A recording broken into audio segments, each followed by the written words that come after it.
Hi guys, and a very warm welcome back to my wildlife art channel. Now, it's got to be said, around the world we love elephants, and I've got to say I love painting them as well. I've done them in oils many times, acrylics, pastels. I've drawn them, and I've also done them like this one in watercolor, and this is what I'm going to be doing for you today in watercolor. So let's jump right in and let's just see the process that made this happen. Right, okay, so there we go. It is drawn out, it's ready to go, and I wanted to try and make this as fast as I possibly could. So the first thing I'm going to do is mix up a little bit of colour for the sky. There's very little sky showing in this painting, and I'm not going to be doing all of the trees in any great detail. My primary thoughts are the elephant and maybe this stump that it's approaching. And I think this stump has been burned out at some point or snapped. It's certainly been dead an awful long time. But there's a lot of trees around and the sort of edge of the wood at this point. But all I want to do is come down with a bit of blue. Then I want to come down with a bit of a grungy grey colour. Nothing too special. A little bit of neutral tint will help. A little bit of lavender because I don't want it to be too fiery. I want to keep it subdued as it comes down through here.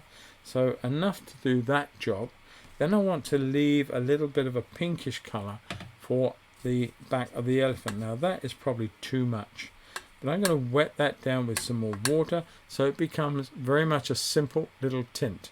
And then I want to come all the way through with another colour, which is going to be quite a bit of orangey colours in there. I'm going to bring a little bit of English light red just to pink it up. It's not going to be a strong wash colour, although that would suggest otherwise. Let's put some water into that because we do know we've got an awful long way to make this area here this sort of colour. Okay, so I think I've got enough to go.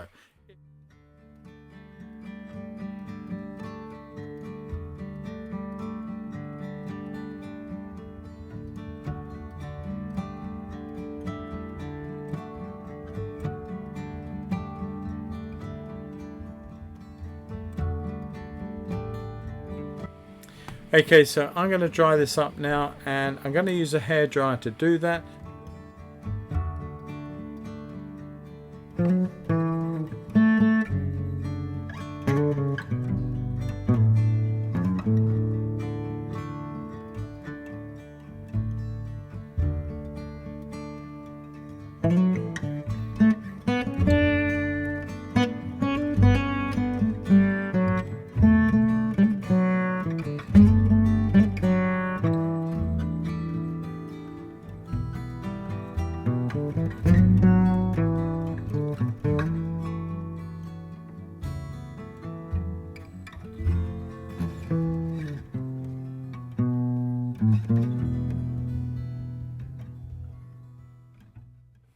It's only young, but it is saying to me in no uncertain tones that, be aware, I'm here, and I am more than able to sort you out.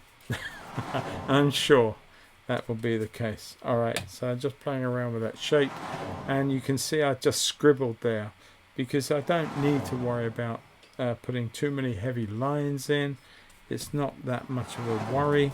I can add to these sort of forms and suggestions of forms through lots of colours and shapes with a brush. I don't need to have too much emphasis on trying to draw lines. Try and let the colour to a point suggest much, or as much as possible anyway. And that knee's got to come down.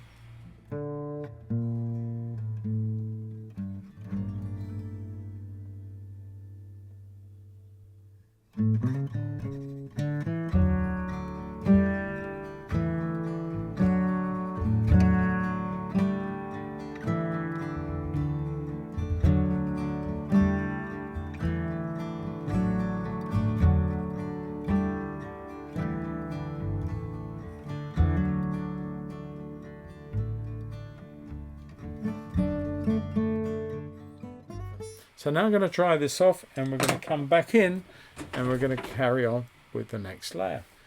Okay, so as before, having dried it so far, it is dry enough to continue with, but there is still a bit of bumpiness, as you can see here. If I just push that down, you can probably hear that. There is still moisture in the paper, but it's certainly dry enough to do the next layer on. So that's what we're going to get on with. And I've changed from my large brush, where I've been using that all the way through, and I'm going to probably come down to either the 10 and the 5, or use both of them at different times, depending on what aspect I'm trying to do. So now I want to come in with my next dark layer. So where am I going to go with this? Well, I think I'm going to come in with some neutral tint. Very, very strong dark color. I love that. I'm going to make 2 little piles of it. But for part of it, I'm going to come in with some more lavender. So I'm going to cool that down a little bit and make it more opaque. And I just want to come in here now and suggest maybe a little bit more definition onto some of these large trees.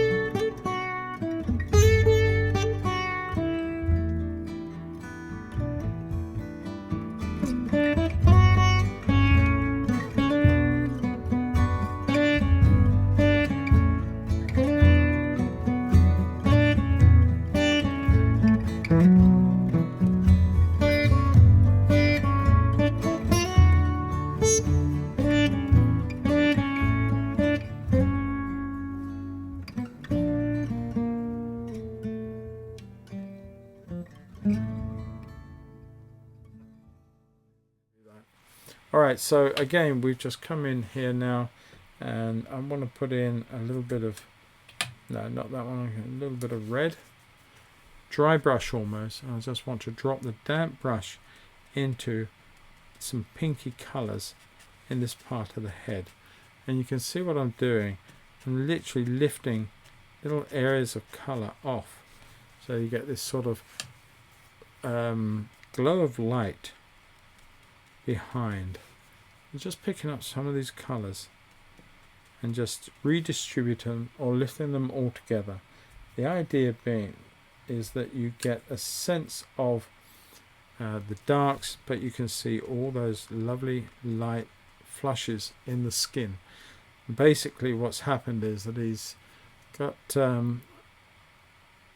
think musking, or there's a lot of sort of dampness around the ear, and I want to be able to put that in this form without getting too heavy. I don't want to paint black.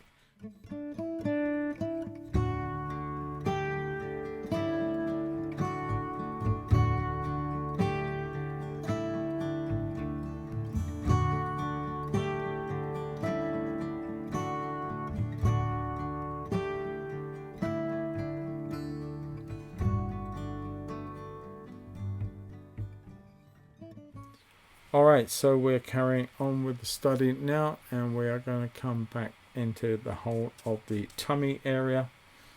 A little bit of wrong red, should have died. Oh no, I don't know. Let's come in with a bit of lavender and a bit of blue into that, see what it looks like.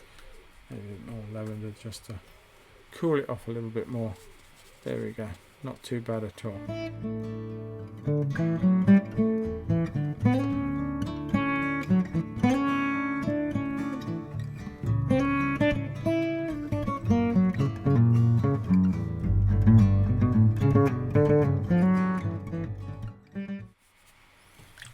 Is a very subtle colour up in here, just unifying these two areas just ever so slightly. It's not a big jump of colour, it is a very soft change before you hit that real light colour. I'm just going to take that up there like that into that ear, and hopefully that'll be enough. We can come back in right now with slightly bluier versions up in here. We can increase that mark in there and through the back here like this.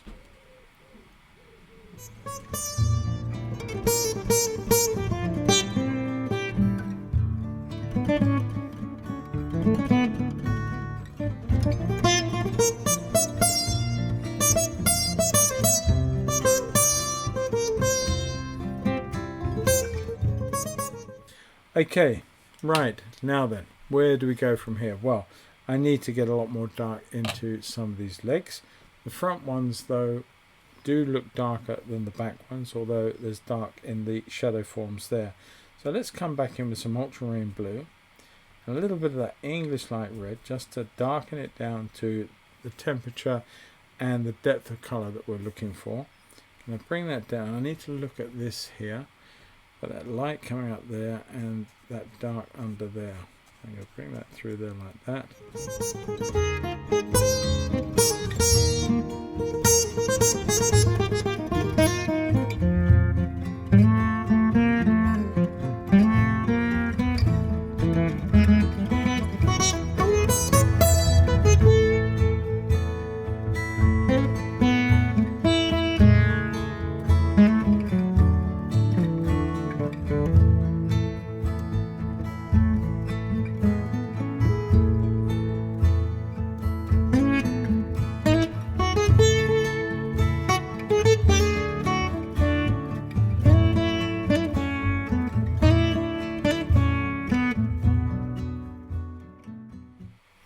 It may think that we are closing in for the kill. I suppose we are in a way, but we are awful long way to go yet. Coming down here with that darkness, coming down the edge of the back of the ear, tapping it because it is sort of not such a smooth shape as you may think, that skin.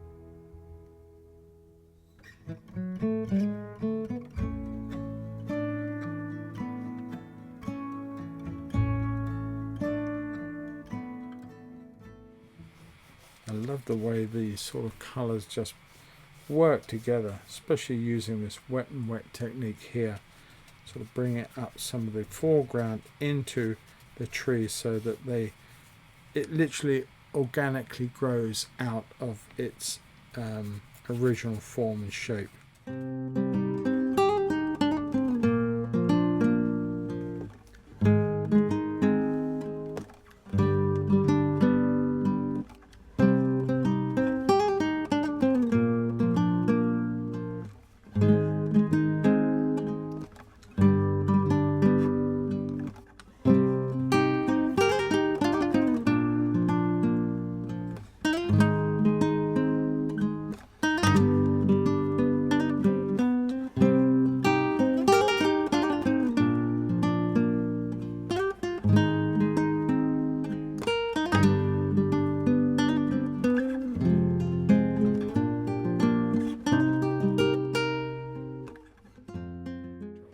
Okay, now I've got to be very careful because this part I got wrong just now.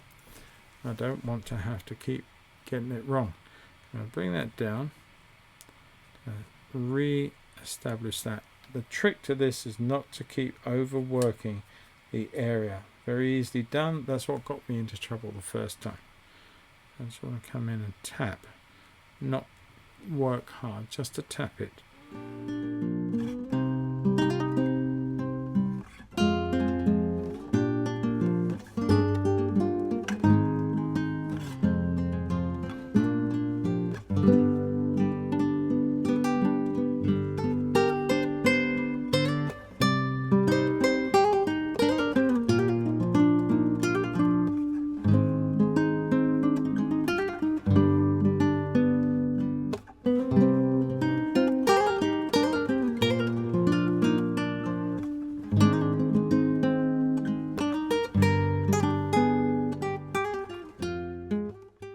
Going to come in with a bit of yellow ochre into my blues, a very gentle wash, and I'm just going to come in and quickly sweep in a little bit of green color. Not going to work too hard at it. I'm going to put in, there's a lot more color in there.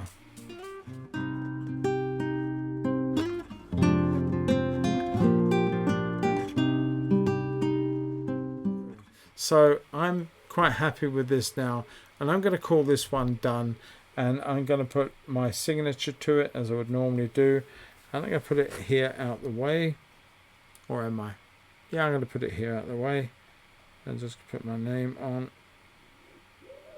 Okay, everybody, one picture of a jumbo from Zambia done. I do hope you enjoyed it as much as I have enjoyed painting it for you. And I deliberately kept all the trees behind very, very simple. They didn't need to be detailed. They are detailed enough, because too much they would have then competed with the elephant, and I didn't want that to happen.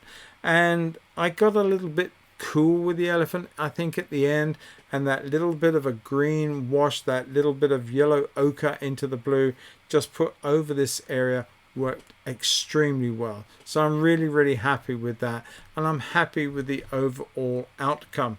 So yeah, why don't you pop on over to Patreon if you're not a patron already, and get the reference, download it, get the lineup, have a go at this one yourself, and please get involved with my free community over on my Podia. It's there to be enjoyed. It's there to get as much from as you want to in terms of help, and also showcasing the work that you do from my tutorials. So I'd love to have you on board there. I'd also love to have you on board as a patron if you're not already one.